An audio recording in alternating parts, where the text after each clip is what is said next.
Sir, can you talk about Mookie's performance today? Yeah, it's pretty spectacular when you see the first couple of innings. This is the third time this year that he's had home runs in the first couple of innings of a ball game. Second time he's hit 3 home runs in a game. Just electric bat speed, and against a very good pitcher in Greinke. So just one hell of a day for Mookie. Can you talk about Pizarro's 6th win? Just a model of consistency. Down in the strike zone, I think through 7 innings, they only put 5 balls in the air. And whether it's a strikeout, and his best pitching came right in the first inning. A ball to left field that Benintendi, is aggressive, overthrows, ends up with a man at second base, navigated his way through that first inning to keep any damage from happening. And just, like I said, very consistent, quality strikes, particularly in the bottom of the strike zone.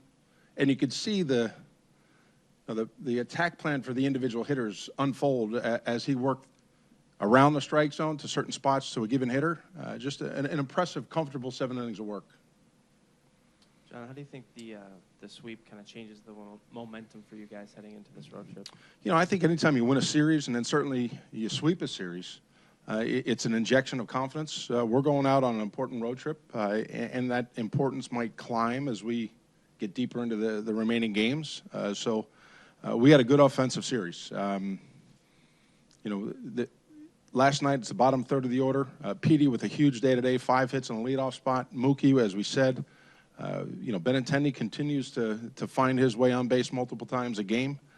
So we've gone through some cycles offensively. It looks like we're headed into one of those better cycles that we've seen strong offensive output.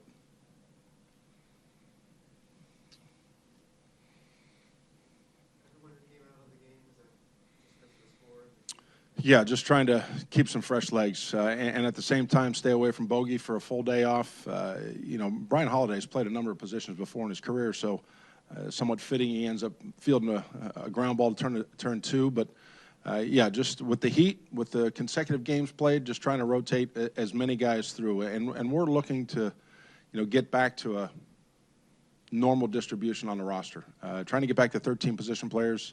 We've got a couple of transactions here. Reynes Elias was optioned back to Pawtucket, and we'll have corresponding moves, after these. But the guys that are going to be moved off our roster, Stephen Wright is going to go on the disabled list, and that'll be retroactive back to last Monday. That puts Buchholz in that game on Thursday at Detroit. While he's making progress, Stephen Wright felt like it wasn't probably the time to push this. It gives us the opportunity to get back to an additional position player. Hanley is unfortunately going to have to go on the bereavement list for 3 days. So all the players that will replace those 3 guys will be in corresponding moves. But we've got some things that are being juggled right now.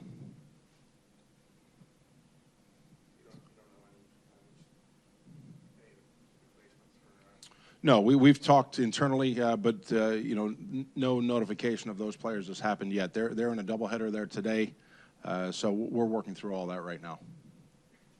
John, there's still a month and a half left to go in the regular season. Do you think it's premature to begin talking about Porcello in Cy Young terms? Is he putting together that kind of a year, do you think?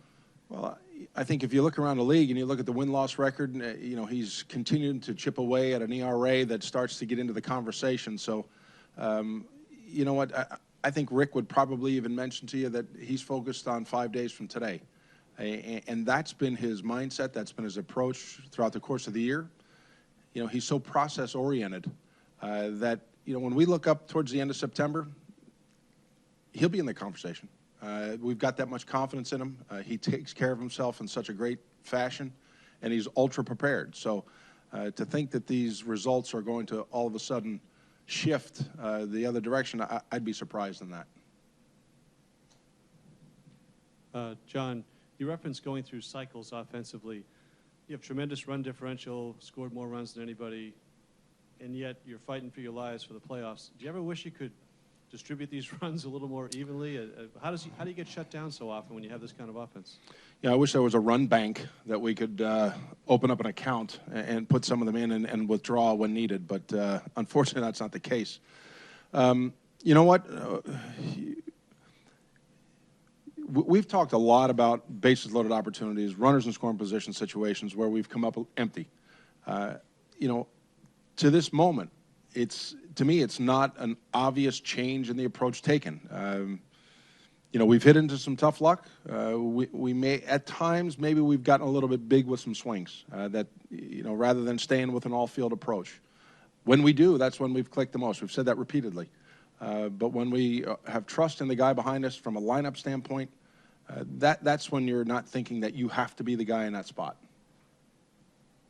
How much do you like the look that Dustin's giving you from the leadoff spot the past 4 or 5 games? 5 out of 6 isn't bad. No, you know, when we made this move, there was some thought that, you know, if Mookie's going to stay on the power run that he's on, maybe it's got a chance to be with some people on base. You know, today's, you know, certainly an exception. But he hasn't changed his approach. You know, Petey's getting a number of base hits the other way. You know, he's taking what the pitcher's giving him. So he's getting on base. He's not thinking anything other than the at-bats, not as they're attached to the spot in the lineup.